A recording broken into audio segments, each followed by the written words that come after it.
다시 한번 오늘 회복기에 오신 여러분들을 주의 이름으로 환영하고 축복합니다. 할렐루야. 오늘 설교 제목이 여호와는 나의 목자라고 하는 것입니다. 한번 따라하겠습니다. 여호와는 나의 목자. 아프리카에서 선교사의 아들로 태어난 한 분이 계셨습니다. 이분이 캐나다에서 토양학 박사학위를 받았는데 이분이 책을 한 권 썼어요. 그 책 이름이 뭐냐면 양과 목자라고 하는 것입니다. 이 양과 목자라고 하는 책은 필립 켈러라고 하는 분이 직접 그 양들을 8년 동안 양육을 했어요. 그 양들을 키우면서 살펴보고 자신이 경험했던 것을 기록을 한 거예요. 그래서 양과 목자라고 하는 책을 썼는데 그 내용 가운데 보면은 이런 이야기가 있습니다. 고지대에 양들을 데리고 여름이 되면은 푸른 풀밭이 있는 곳으로 찾아간다는 것입니다. 그래서 그 고지대에 가서 양들을 풀어놓고 그 여름 나기를 하는 것이죠. 그리고 이제 추위가 되면은 그 고지대에서 내려오게 되는데 그 고지대에서 내려오게 될 때 당연히 골짜기를 지날 수밖에 없다는 거예요. 그래서 그 골짜기를 지나게 될 때 어떤 것은 햇볕도 들지 않고 그래서 양들이 우리가 잘 아는 것처럼 굉장히 눈이 근시라고 그러죠. 원거리를 볼 수가 없다고 그래요. 그래서 위험에 빠질 어려움이 많이 있다는 거죠.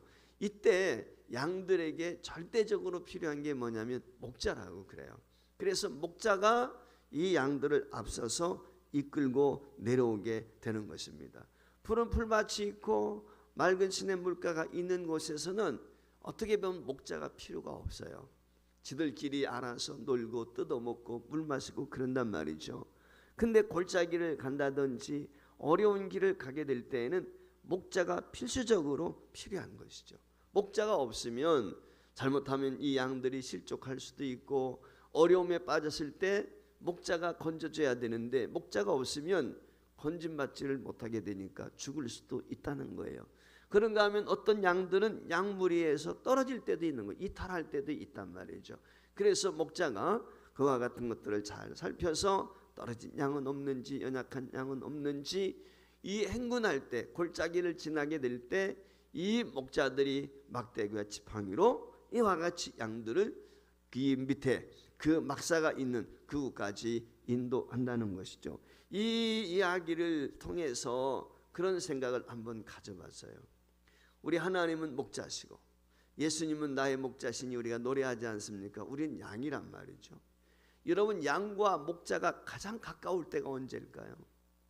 양에게 있어서 정말 목자가 필요한 때는 언제일까요?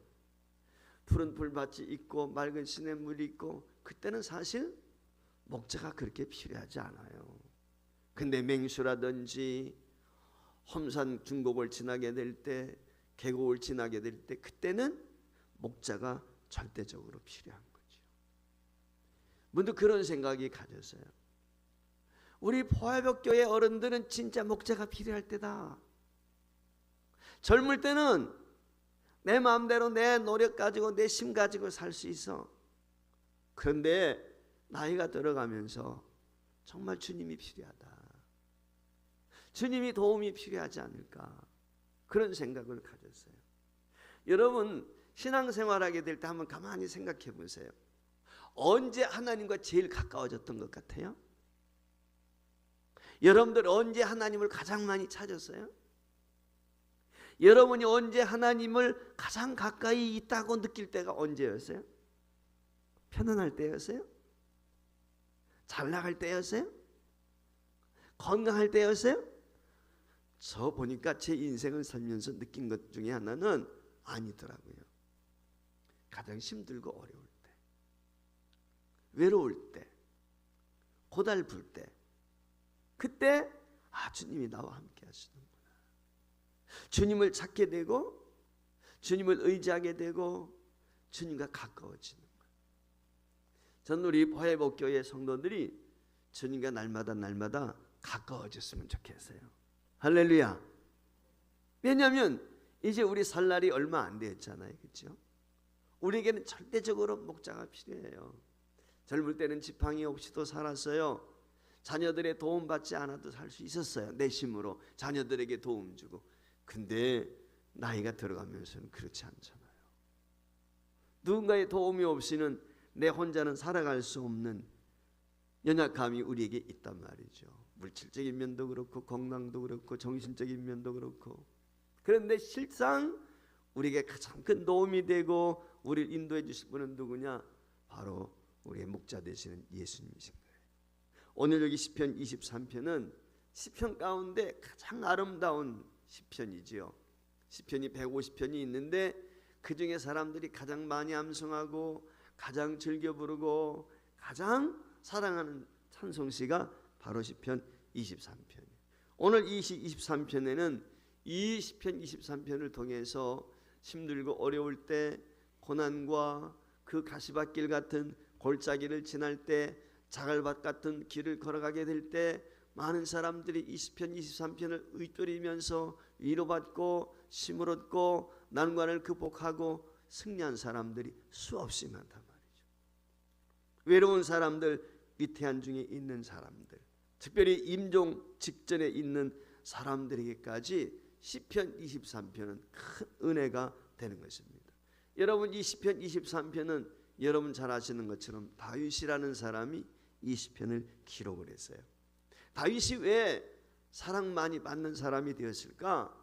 여러 이유가 있겠지만 그 중에 하나를 꼽으라면 시편 23편을 썼기 때문에 저는 그렇게 생각을 해요. 이 다윗의 노래란 말이죠. 다윗의 시편인 걸 모든 사람이 알아. 그러니까 다윗 이 시편 23편을 외우면서 누구를 생각해? 하나님도 생각하지만 이 시편 23편을 기록한 다윗을 생각한단 말이죠. 다윗이 어떤 상황에서, 어떤 환경 속에서 어떤 의미를 가지고 이 시편을 기록했을까라고 하는 생각 가질 때가 많이 있잖아요. 여러분 보세요. 17살 어린 나이에 골리앗과 전쟁을 하지 않습니까? 그런데 다윗은 전혀 두려움이 없어요. 골리앗은 백전노장이에요. 전쟁터에서 잔뼈가 굵은 사람이에요. 사울 왕도 꼼짝 못해요. 그런데 다윗은 두려움이 없어요. 왜? 하나님이 나의 목자가 되신다. 그 믿음 하나 때문에, 여호와가 나의 목자라고 하는 그 믿음 때문에. 그래서 여호와는 나의 목자시니 다윗은 하나님과의 관계가 얼마나 친밀한 관계인지, 목자와 양을 통해서 하나님이 날 그와 같이 살피시고 돌보신다 확신이 있었어요. 그래서 다윗과 하나님 사이는 양과 목자 사이인 거예요. 마찬가지로 오늘 저와 여러분도 이런 의식이 있어야 돼. 하나님은 나의 누구시지? 자, 전 집사님, 하나님이 집사님의 누구세요? 예, 주인이고 목자. 박수 한번 쳐주세요. 맞습니다. 그렇죠. 우리의 삶의 주인이 되시고 우리의 목자가 되신단 말이죠. 할렐루야. 그렇습니다. 그 의식을 가지고 남은 생에도 여러분들이 사셨으면 좋겠어요. 그런데요, 목자와 양은 일반적이지 않아요. 항상 쌍방적이에요. 무슨 얘기냐면 목자 없는 양이 있어요, 없어요? 목자 없는 양을 생각할 수 없어요. 목자 없이 양은 살아갈 수가 없어요. 양이 없는데 목자가 있어요, 없어요? 양이 없으면 목자도 없는 거예요. 무슨 얘기인지 알겠죠? 그러니까 목자와 양은 뗄래야 뗄 수 없는 사이. 마찬가지로 저와 여러분은 하나님과 관계에서 뗄래야 뗄 수 없는 사이다. 찐팬이라고 그런 얘기, 찐 친구, 진짜 친구라고 그랬는데 오늘 우리는 그런 마음, 하나님과 나와는 뗄래야 뗄 수 없는 사이. 우리 김금남 권사님하고 전착석 집사님이 굉장히 찐하지요. 그렇죠? 예, 지금까지 열심히 사랑하며 살아오셨죠. 그런데 헤어질까요? 안 헤어질까요? 헤어질 날이 있어요? 없어요? 있지요. 헤어질 날이 있어요. 마음은 아니래도 우리가 육체적으로 헤어질 날이 와요. 그게 뭐예요? 세상과 우리 사이를, 너와 나 사이를 갈라놓는 죽음이라는 거죠. 그런데 이 세상의 모든 것들이 우리를 갈라놓는다 할지라도 하나님과 우리 사이는 갈라놓을 수가 없어요. 할렐루야. 목자가 되시기 때문에. 그래서 이 목자의 특징이 뭐냐? 첫 번째, 양을 인도한다는 것이죠. 인도해 주시는 거예요. 가수 중에 희망의 오페라라고 하는 책을 쓴 사람이 있는데 조용갑 집사님이 계세요. 이 조용갑 집사님은 사진에 나와 있는 것처럼 아마 여러분들이 열린 음악회라든지 이런 데를 통해서 나와서 노래하는 걸 본 적이 있을 거예요. 이분은 시골에서 자라게 되는데 아버지가 술꾼이에요, 도박꾼이에요, 때립니다. 그래서 이 조용갑 소년이 어릴 때 중학교를 다니다가 서울로 왔어요. 너무 힘들고 어려워서. 자, 혼자 서울 왔으니 어떻게? 신문 배달합니다. 음식점 배달합니다. 그러다가 어느 날 그가 철공소의 직원으로 들어가게 되었어요. 그 철공소 직원에 들어가서 직공생활 하면서 교회 나가다가 주님을 만나게 되었는데 그 교회에서 담임하고 있는 목사님이 조용갑이를 보니까 목소리가 좋은 거예요. 그래서 얘야, 너 노래했으면 좋겠다. 옛날에는 노래 좀 하면 성악하라고. 교회에서 성악가들이 많이 나왔거든. 그러니까 너 노래했으면 좋겠다. 그래서 노래를 시작하게 되었어요. 그런데 이 노래를 하려니까 누가 필요해요? 노래하는 데는 가르쳐줄 선생님이 필요하잖아. 돈이 있어야죠. 돈이 없으니까 가르쳐줄 사람이 없어요. 그래서 이 조용갑이라는 소녀는 어떻게 합니까? 성악가의 음반 테이프를 틀어놓고 그걸 따라 부르기 시작하는 거예요. 선생님 찾아가서 레슨비 주고 교육을 받는 게 아니라 테이프 틀어놓고 그걸 따라서 노래를 배우게 되었어요. 그러다가 그가 하나님의 놀라운 은혜를 경험하고 이탈리아 산타 체칠리아라고 하는 음악학교에 입학을 하게 돼요. 그리고 그 학교에 가서 14년 동안 음악교육을 배웁니다. 그리고 이 음악교육을 배운 이 조용갑 집사님은 후에 세계 유명한 콩쿨 대회에서 30회 이상 입상을 해요. 30분 이상 각종 대회 나가지고 상을 휩쓸어요. 그리고 수많은 유럽의 오페라 극장에서 300회 이상이 되는 오페라 주역이 되어가지고 노래를 하게 되지요. 그분이 지금 국내에 돌아와서 이와 같이 자기처럼 어렵고 힘든 사람들, 그런 환경 속에 있는 아이들을 지도해주고 가르쳐줘요. 근데 이분이 그런 이야기를 간증 가운데 했어요. 하나님은 거친 파도 앞에 선 저에게 희망의 등대가 되어 주셨습니다. 드라마틱한 인생의 무대로 이끌어 주셨습니다.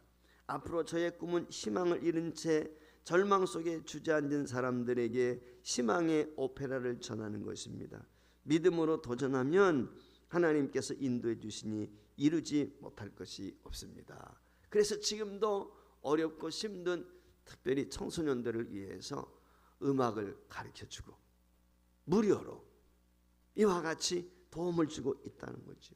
오늘 여기 본문 3절 말씀에 보면 내 영혼을 소생시키시고 자기 이름을 위하여 의의 길로 인도하신다. 우리가 목자가 되시는 여호와 하나님, 우리의 목자가 되신 우리의 하나님 여호와는 우리의 필요를 먼저 다 아세요. 내가 무엇이 있어야 될지, 그리고 그것을 충족시키기 위해서 인도하시는 분이십니다. 목이 마르면 물가로, 배고프면 푸른 초장으로 이끌어 주시는 분, 그게 우리 주님이세요. 예수님이 그랬어요. 나는 선한 목자다. 예수님도 친히 그렇게 말씀을 하셨잖아요. 뿐만 아니라 배고픈 양떼를 푸른 초장으로 인도하시는 이 목자와 같이 이 세상에서 우리가 살다 보면 참 만족과 축복이 넘치는 하나님의 은혜를 경험할 수 있도록 주께서 이 모양 저 모양으로 권고하시고 이끌어 주시는 줄을 믿습니다. 양은 어디로 가야 제대로 가는지 제대로 알지 못해요. 왜? 눈이 너무 나쁘기 때문에 가지를 못해요. 그러니까 목자가 앞서가면 양들은 졸졸졸졸 따라가는 거예요. 오늘 저와 여러분도 마찬가지. 이 세상 우리가 살아가게 될 때 어느 길이 사는 길인지 어느 길이 죽는 길인지 어린아이와 같아. 양과 똑같아요. 주님만이 내가 곧 길이요 진리요 생명이란 말이죠. 그래서 예수님만 따라가게 되면 영생 복락을 누리게 될 줄을 믿습니다. 하나님은 저와 여러분이 가야 할 길이 무엇인지 미리 아시는 분이십니다. 무엇이 필요한지 미리 아시고 챙겨주시는 분이십니다. 그래서 우리가 순종하고 예수님만 따라가게 되면 주님이 저와 여러분을 푸른 초장 맑은 시냇 물가로 인도하실 줄을 믿습니다. 따라서 우리가 하나님 앞에 기도해야 될 제목이 있어요. 어떤 기도? 하나님, 저를 인도해 주세요. 내 앞길을 인도해 주세요. 내가 얼마 더 살는지 알 수 없지만 하나님, 나와 동행해 주세요. 내 앞길 인도해 주세요. 이 기도가 저와 여러분의 기도가 되고 묵묵히 예수님을 끝까지 따라가는 은혜와 복이 있기를 주의 이름으로 축복합니다. 때는 지칠 때 있어요. 힘들 때 있어요. 그때마다 능력의 발로 저와 여러분을 붙들어 주시고 위로하시고 인도해 주시어서 책임져 주시는 하나님의 은혜를 남은 생애 가운데 경험할 수 있기를 주의 이름으로 축복합니다. 두 번째, 양은 목자의 안위를 받는다는 거예요. 바실레아 슐링크라고 평생 독신으로 살았던 기독교 여성 운동을 위해서 특별히 애쓴 분이 계신데 이분이 독일 태생이거든요. 근데 이분이 쓴 책 가운데 사랑의 승리라는 책이 있는데요. 그 책 가운데 보면은 중국에서 문화혁명이 있었잖아요. 그 문화혁명이 있을 때 예수 믿는 사람들을 감옥에 가두고 많은 사람들을 해쳤습니다. 그때 중국에서 예수 잘 믿는 장로님 한 분에 대한 간증이 그 책에 보면 소개가 되어 있어요. 이 장로님이 예수 믿는다는 이유로 감옥에 끌려갑니다. 장로님이 매를 맞는데 몇 대를 맞았느냐? 240대를 맞았어요. 240대를 왜 때렸겠어요? 죽으라고 때린 거예요. 혼내려고 때린 게 아니에요. 죽으라고 때린 거예요. 여러분, 살리겠다고 240대까지 때리는 사람이 어디에 있겠습니까? 그렇지 않죠. 죽으라고 때리는 거죠. 얼마나 고통스럽고 얼마나 힘이 들겠어요. 오늘 몇 대 맞았으면 그 이튿날 또 불려가지고 맞고 그 이튿날 또 불려가지고 맞는 거예요. 그때 이 장로님이 문득 생각한 것이 누구냐면 스데반 집사님이었대요. 스데반 집사님이 돌에 맞아서 순교하는 장면, 그 생각을 했대요. 그 생각을 하게 되니까 멀리만 있다고 느껴졌던 예수님이 내 가까이 있는 것이 느껴지는 거예요. 그러면서 어느 순간 매를 맞는데 아프지가 않아요. 매를 심고 내려치는데 자기는 하나도 아프지 않더래요. 이게 한 번, 두 번 반복이 될수록 오히려 매 맞는 것이 아픈 게 아니라 희열이 느껴졌다는 거예요. 누가 함께 하니까? 예수님이 함께. 이게 하나님의 위로인 것이죠. 모진 고난과 십자가 형벌로 인해서 상처 입을 때 얼마나 쓰리고 아프고 고통스럽겠어요. 그런데 오히려 기쁨과 감사가 있었다는 것입니다. 어떻게? 하나님께서 나를 껴안아 주시는 것, 하나님이 나를 품어주시는 걸 느꼈다는 거예요. 이게 안위해 주시는 거예요. 오늘 성경 말씀에 보면 4절에 내가 사망의 음침한 골짜기로 다닐지라도 해를 두려워하지 않을 것은 주께서 나와 함께 하심이라. 주의 지팡이와 막대기가 나를 안위하십니다. 그래서 이 안위한다는 이 말은 우리 마음을 위로해 주고 몸을 편하게 해준다는 거예요. 영어로 위로라는 말 컴포트라고 그러거든요. 히브리 말로 나함이라고 하는데 이 말의 의미는 뭐냐면 위로한다는 거예요. 더 나아가서 원수를 갚는다는 거예요. 여러분, 전쟁에 나가서 전쟁에 승리하잖아요. 그럼 전쟁에서 승리하는 승승장구해가 100마리 타고 막 입성을 하는 거예요. 자기 나라로. 그런데 전쟁에 지게 되면 포로가 돼요. 이 포로가 되는데 그 전쟁에서 이긴 병사들이 돌아오게 되면 왕이 말이죠. 파티를 열어주는 거예요. 환영 파티를. 근데 그 환영 파티를 열어주게 될 때 포로로 끌려온 그 패잔병들이죠. 그들 앞에서 이와 같이 파티를 베풀어 준대요. 원수의 앞에서 밥상을 차려주는 거예요. 파티를 열어주는 거예요. 하나님이 그런 분이라는 거예요. 지팡이와 막대기로 우리를 지켜주신 날, 손수 몽둥이 가지고 사악한 마귀를 쫓아버리시고 우리를 해하려고 하는 사악한 영들을 쫓아버리시고 괴롭히는 자들을 다 물리쳐 주신다는 거예요. 그래서 다윗은 사망의 음침한 골짜기를 수없이 지났는데 그때마다 하나님이 지키시고 안위하시고 함께하시고 자신을 위로해 주시고 고난과 시련 가운데 매번 만나 주셨다. 그렇게 고백을 하고 있는 거예요. 여러분, 사울 왕이 귀신이 들려가지고 다윗을 죽이려고 창을 던지기도 하고, 그런가 하면 다윗을 죽이려고 군사를 풀어가지고 얼마나 쫓아다녔어요. 엔드게디 굴 속에 있을 때에는 숨어 있는데 사울이 그 안으로 들어오잖아요. 이제 죽었다 생각했지만 하나님이 오하시고 오히려 사울을 죽일 수 있는 기회가 있었지만 죽이지 않고, 이게 다윗이거든요. 이 하나님의 은혜, 하나님의 위로, 하나님의 지켜주심, 그것을 경험한 고백인 거예요. 마지막 세 번째, 양은 목자이신 주님으로부터 축복을 받도록 돼 있습니다. 한번 따라하겠습니다. 목자이신 하나님께서 나를 축복하실 줄 믿습니다. 할렐루야. 경상남도 시골에 한 젊은이가 있었습니다. 6.25 전쟁이 났습니다. 군대에 입대했습니다. 자원 입대했습니다. 나중에는 월남전이 벌어지게 되었을 때 월남전에도 참전을 했습니다. 이 사람이요 27살에 별을 달았어요. 전쟁에 나가서 6.25 전쟁 때 승승장구함 26번 죽을 고비가 있었는데 그때마다 하나님이 살려주셨어요. 경찰서 이제 고향이 돼가지고 어머니 홀로 계신 권사님이신데 시골교회를 찾아갑니다. 경찰서장을 대동하고 어머니를 찾아갔습니다. 번쩍번쩍하는 별이 달려 있습니다. 어머니 앞에 인사합니다. 어머니, 저 별 달고 이렇게 어머니께 인사드리러 왔습니다. 그랬더니요 그 권사님이요 이 아들을 쳐다보지도 않고 그렇게 이야기를 했대. 야 이놈아, 그 별은 언젠가 떨어질 똥별이다. 나는 내가 하늘에 별 달기를 원한다. 내가 어느 지역에 가서 어떤 위치에 있든지 거기서 복음을 전하는 일, 성전을 세우는 일 소홀히 해서는 안 될 거야. 어머니는 아들을 전쟁터에 보내놓고요 얼마나 기도했던지 뻗정다리가 되었어요. 제대로 걷지 못할 정도로 다리가 오그라들 정도로 그렇게 기도했어요. 근데 그 아들이 살아 돌아왔는데 별 달고 돌아오는데 쳐다보지도 않고 그랬단 말이에요. 어머니의 말을 새기고 그가 돌아갔습니다. 그리고 마침내 별 4개를 단 사성 장군이 되고 국방부 장관이 됩니다. 이 사람이 바로 세상을 떠난 김성은 장군이시죠. 그가 가는 곳마다 복음을 전했습니다. 군부대에 수많은 교회를 세웠습니다.